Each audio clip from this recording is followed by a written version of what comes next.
Se endividar tem o seu lado bom e eu posso provar. No livro Pai Rico, Pai Pobre, vem para ensinar-nos o que a escola nunca ensinou para nós. Literalmente, ele traz ensinamentos valiosos e que você não pode deixar de conhecer de maneira nenhuma. Ele jogou na minha cara que estava errado em muitos aspectos, e de não ter dívidas foi uma delas. Eu já tinha comprado o livro há alguns anos, mas confesso que nunca me deu o trabalho de ler, pois pensei, é só mais um livro. Porém, estava enganado. E neste vídeo vou falar das 3 principais lições que aprendi com ele e que com certeza pode abrir uma luz na sua mente. Então fique até o final do vídeo e me dê sua opinião de como você se encontra hoje. Primeira lição: a importância da educação financeira. Por muito tempo não entendia, porque algumas pessoas que ganhavam muito mais do que eu se reclamavam tanto de falta de dinheiro. Pensava eu que se uma pessoa ganha bem, não tem por que reclamar de dinheiro. Ou melhor, da falta dele. Até que um dia aprendi de uma maneira bem prática e um exemplo bem próximo de mim. Quando eu comecei a namorar minha atual esposa, há 10 anos atrás, ela me falava que o sonho dela era ter um celular X, que gostaria muito de poder comprar, porém não tinha dinheiro para tal. E eu pensei, mas isso é fácil, você tem 2 trabalhos, ganha relativamente bem e é só juntar uns 3 meses e você compra à vista. Porém ela olhou para mim e disse: o problema é que eu tenho algumas dívidas e tenho que quitá-las. Eu pensei, tudo bem, vamos se organizar e pagar elas primeiro. E depois compramos o celular. Me propus ajudá-la a organizar a vida financeira dela. Para isso pedi que ela me passasse tudo o que ela devia e começamos a listar tudo. E vimos que a maioria das suas despesas era de coisas que ela não precisava, como por exemplo, roupas, perfumes e outras coisas que ela já tinha. Tudo isso era compra de passivos, coisa que falaremos mais à frente. Até aí está tudo bem. Descobrimos o quanto ela estava devendo ao todo e para quem estava devendo. Agora o próximo passo era controlar o impulso de comprar e quitar as dívidas. E nesse momento de controle das compras, ela chegou a olhar para mim e dizer: você não queira me controlar não, odeio isso. E eu respondi a ela: eu estou querendo te ajudar, mas caso você queira permanecer nessa situação,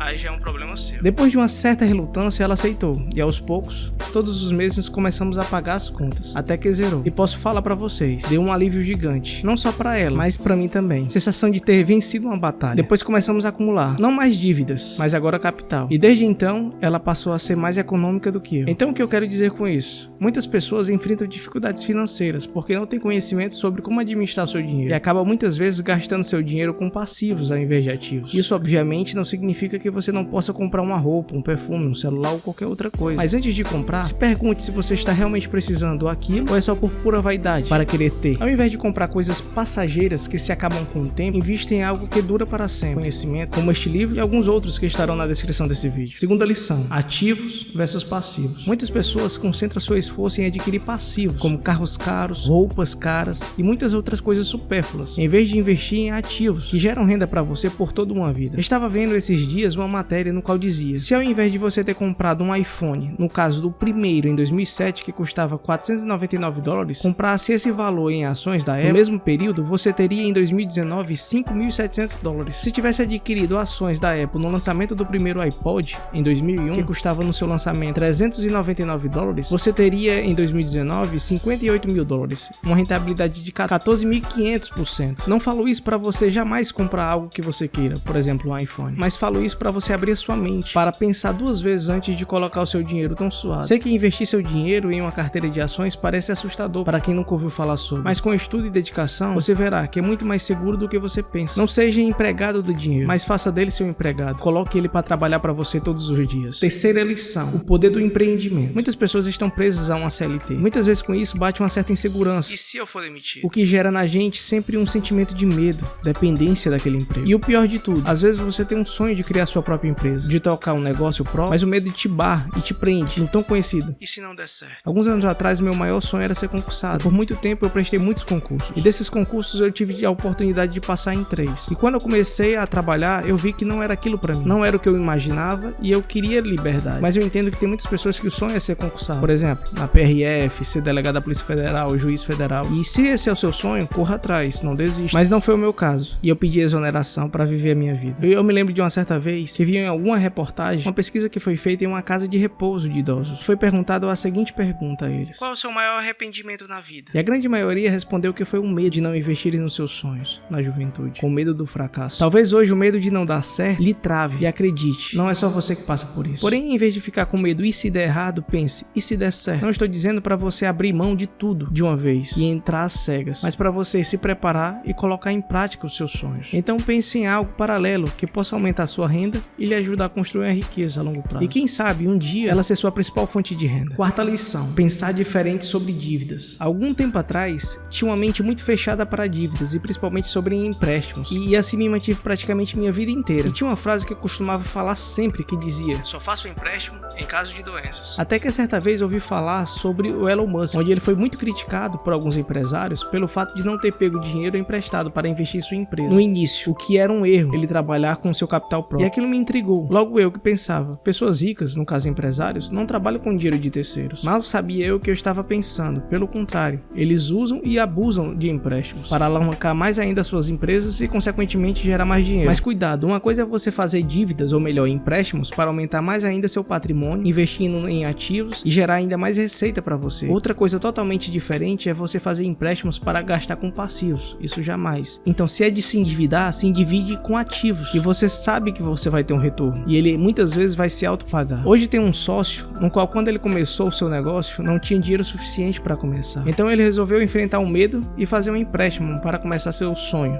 E adivinha o resultado?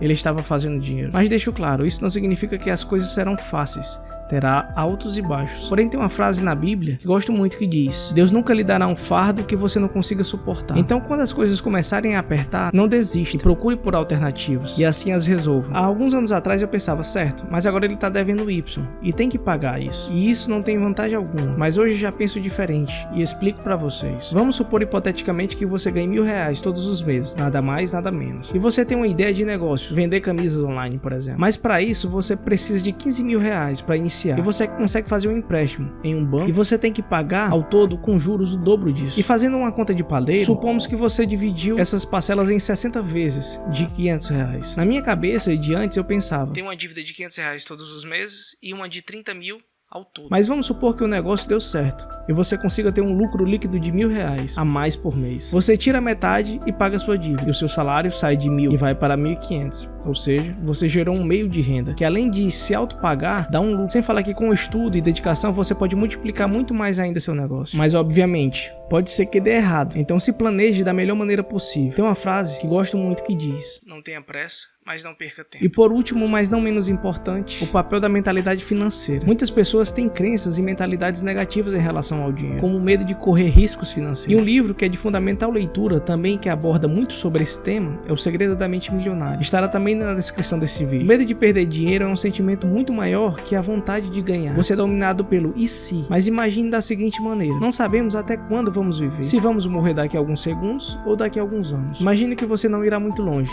e se pergunte: vou morrer fazendo o que eu sempre sonhei? Se sim, maravilha, continue. Mas caso não, o que passa na sua mente agora? Pelo que você gostaria de ser lembrado? E caso você viva 70 anos, como você quer estar no final da sua vida? No mesmo lugar que se encontra hoje? Ou tendo uma vida totalmente diferente, tocando um negócio próprio, ou até mesmo trabalhando em algum cargo público dos seus sonhos? Reflita como você quer que sua vida seja e veja se vale a pena o risco. Eu particularmente não quero ficar parado no tempo e vou arriscar, sem medo do IC. Nesse vídeo aqui falo sobre algumas pessoas que se aceitaram como são e são moldados ao que o mundo quer para elas. Assista esse vídeo também e veja se você está nessa situação.